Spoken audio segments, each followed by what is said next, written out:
Hello everyone, welcome back to my channel. ये जो incident हुए थे, जो आखिरी मीटिंग हुई थी जिसमें ये इतनी लड़ाई हुई थी, ये 2 अक्टूबर 2022 को हुई थी। और जो डिवोर्स का केस हमने डाला था वो डाला था फरवरी 2023 में।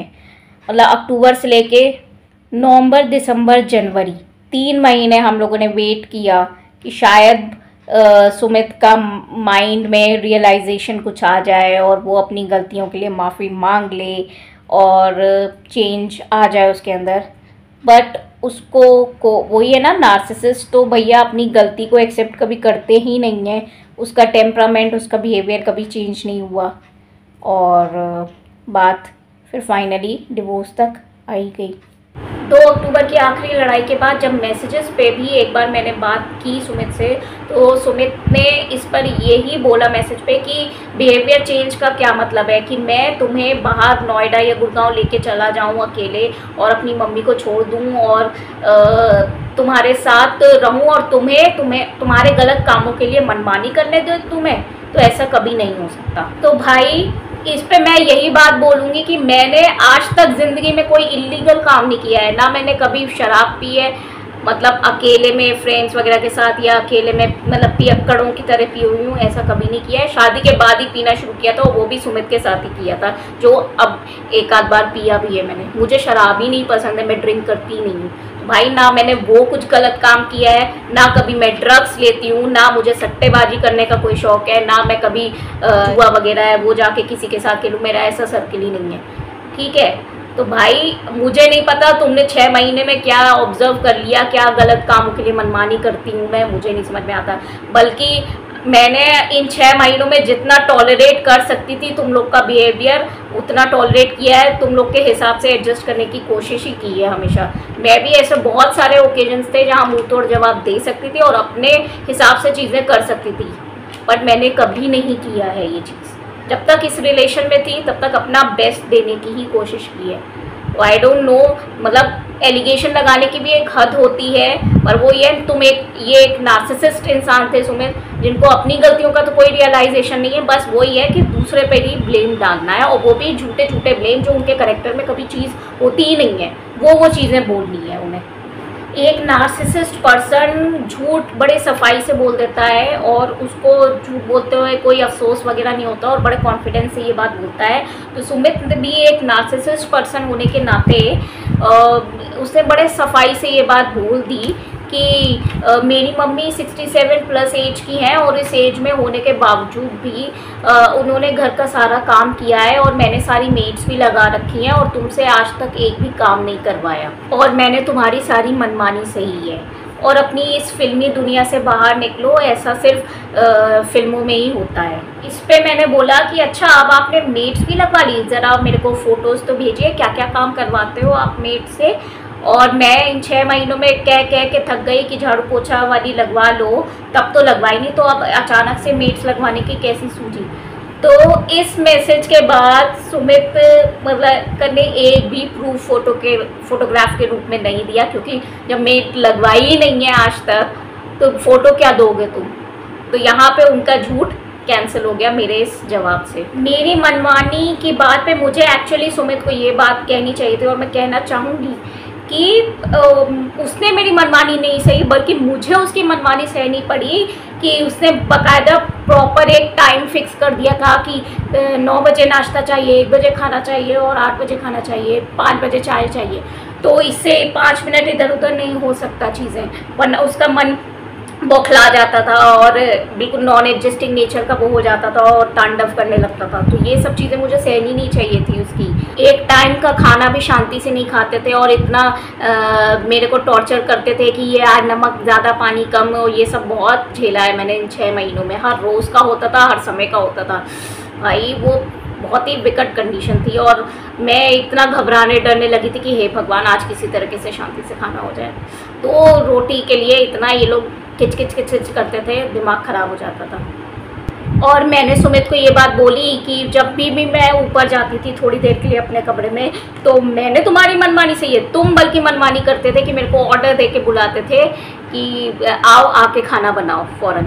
मैंने सुमित को सब कुछ गिना दिया कि जो मैं गैस वैस पटरा वटरा साफ़ करती थी, दीमक उमक साफ़ करती थी, सब कुछ गिना दिया मैंने कि ये 6 महीनों में मैंने ये काम किया है। लेकिन वो देखो ना कि मुझे गिनाना पड़ रहा है, सुमित को कोई रियलाइजेशन ही नहीं है, कोई ऑब्जर्वेशन ही नहीं है कि हाँ आस्था ने वाकई में इतना काम किया है। या फिर अगर रियलाइजेशन होगा भी, ऑब्जर्व किया भी होगा, तो वो ये ना बोल कैसे दे, वो चढ़ा कैसे दे। दूसरों के अप्रिसिएशन करना तो आता नहीं है ना एक नार्सिसिस्ट पर्सन को। मैंने सुमित से ये भी मैसेज पे बोला कि तुम मेरे को कंट्रोल करके दबा के रखना चाहते थे, इन 6 महीनों में मैंने सब सहा है, मुझे तो ये सब चीज़ें सहनी ही नहीं चाहिए थी। जो पति सुनना और समझना ही ना चाहे अपनी पत्नी को, ऐसे इंसान के साथ 6 महीने बिता के मैंने बहुत बड़ी गलती की। और मैंने ये भी बोला सुमित को कि इन 6 महीनों में मैंने तुम्हारे घर की दकियानूसी फालतू बेसलेस बातों को बहुत झेल लिया है, एडजस्ट करने की भरपूर कोशिश कर ली। अब तो जितना जो भी जिस चीज़ में मुझे खुशी मिलेगी मैं लाइफ में वो करूँगी, जैसे जीना चाहूँगी वैसे जीऊँगी। मैंने सुमित को क्लियर कट बोल दिया कि you are no one to tell me कि मुझे लाइफ में क्या करना है क्या नहीं करना है। फिल्मी दुनिया की बात पे मैंने सुमित को ये बोला कि ये जो तुम फिल्मी दुनिया की बात कर रहे हो, ये हमारे रियल लाइफ एक्सपीरियंसेस पे और इंसिडेंट्स पे ही बेस्ड होती हैं ये फिल्में। और मैंने सुमित को ये भी बोला कि अगर तुमने 4 इमोशनल मूवीज़ देख ली होती अपनी लाइफ में, तो आज तुम्हारे अंदर भावनाएं होती और पति पत्नी के रिश्ते में कैसे तालमेल बैठाया जाता है इसकी तुम्हें समझ होती। मैंने सुमित से ये भी बोला कि तुम्हें रिश्ते मैनेज करने नहीं आते हैं और तुम्हें अपने व्यक्तित्व में सुधार लाने की बहुत ज़रूरत है। और मैंने सुमित को इस पे ये भी बताया कि तुम ये बात कैसे भूल सकते हो, मैंने अपनी फर्स्ट मीटिंग में ही ये बात बताई थी तुमको कि मैं एक्टिंग की डिग्री है मेरे पास और एक्टिंग का कोर्स की हुई हूँ।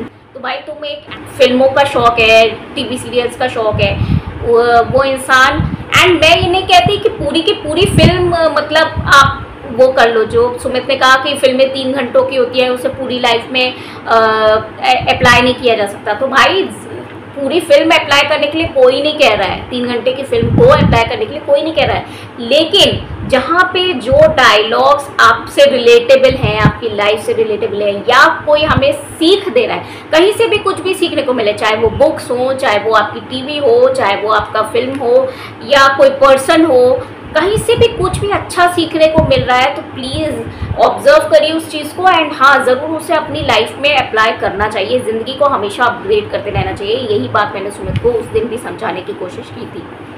परिवर्तन प्रकृति का नियम है, एक्सेप्ट द चेंज। एंड आज के लोगों के हिसाब से जो भी ट्रेंड में चल रहा है, जो भी तौर तरीके चल रहे हैं, उसके हिसाब से अपने आप को अपग्रेड करके, अपने आप को बना के, स्टैब्लिश करके खुद का हमेशा बेटर वर्जन हमें बनाते रहना चाहिए। हमें उस चीज़ पे फोकस करते रहना चाहिए। मैंने सुमित को ये भी बोला कि 400 मूवीज़ देखने वाला इंसान, जो फर्स्ट मीटिंग में उसने बोली थी, वो ये बात कह रहा है कि फिल्मी दुनिया की फिल्मों को अपनी लाइफ में अप्लाई नहीं करना चाहिए। सुमित की सोच पे ताज्जुब होता है। एंड हाइट्स ऑफ दोगलापन, यही बात मैंने उसको बोली थी। मैंने सुमित को ये भी बोला कि कम ऑन ग्रो अप, कब तक ना समझ इमेच्योर बच्चे की तरह बने रहोगे। सुमित ने कहा कि मैंने जो तुम्हें घुमाया है या फिर जो भी तुम्हारे को खिलाया है उसके मेरे पास प्रूफ है, फोटोग्राफ हैं, वो मैं वक्त आने पर तुम्हें दिखाऊंगा। भाई उनका वो वक्त आज तक नहीं आया। आज तक बंदे ने मेरे को वो फोटोग्राफ्स और प्रूफ्स वगैरह नहीं दिखाया कि उन्होंने मेरे लिए क्या क्या किया है लाइफ इन 6 महीनों में, क्योंकि जब किया ही नहीं है तो दिखाओगे कहाँ से। तो ये थी हमारी लास्ट कन्वर्सेशन मेरी और सुमित की, जो मैसेजेस पे हुई थी। And he was not ready to accept कि उससे कितनी सारी गलतियाँ हुई हैं 6 महीने में। उसका एटीट्यूड ही इतना वाहियात था कि मैं क्या ही बोलूँ कि भाई उसे नहीं सुधरना है, उसे किसी चीज़ पे वर्क नहीं करना है, ना रिश्ते पे, ना अपने बिहेवियर पे, ना अपने नेचर पे और ना अपने व्यक्तित्व पे।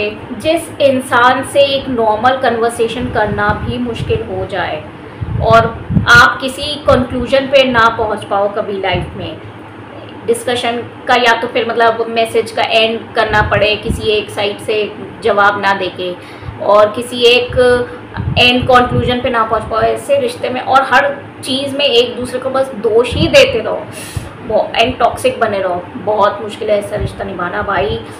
लिटरली लाइफ सक हो जाती है एंड तबाह हो जाती है, बेकार एकदम। जीने का मन ही नहीं होता है, लाइफ की वैल्यू ही हम अपने लाइफ में ख़त्म कर देते हैं, हो जाती है, वर्दीलेस लाइफ हो जाती है। ठीक है कि अपनी अपनी लाइफ जियो, अलग हो जाओ, वो ही बेस्ट है, बेटर है।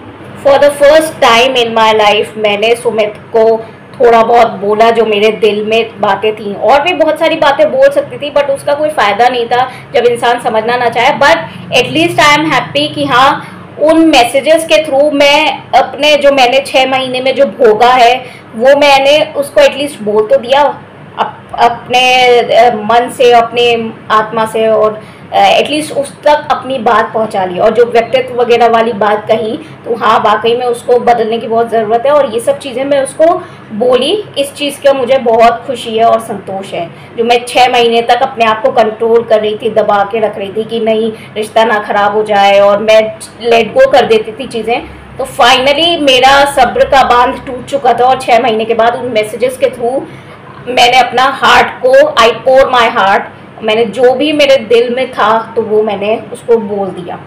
तो इस चीज़ से मुझे बहुत खुशी है। लेकिन हाँ, नार्सिसिस्ट लोग कभी समझते नहीं है, सुनते नहीं है, वो तो ठीक है, लेकिन अपनी बात को कह पाई मैं, इस चीज़ के लिए मैं खुद को शाबाशी देती हूँ। तो ये थी मेरी आज की वीडियो। कैसी लगी आपको प्लीज़ कमेंट सेक्शन में बताइएगा। और मेरी वीडियोस को लाइक, शेयर और सब्सक्राइब कर दीजिए मेरे चैनल को। और अपनी लाइफ में एंजॉय कीजिए, हैप्पी रहिए। Bye bye, take care, thank you.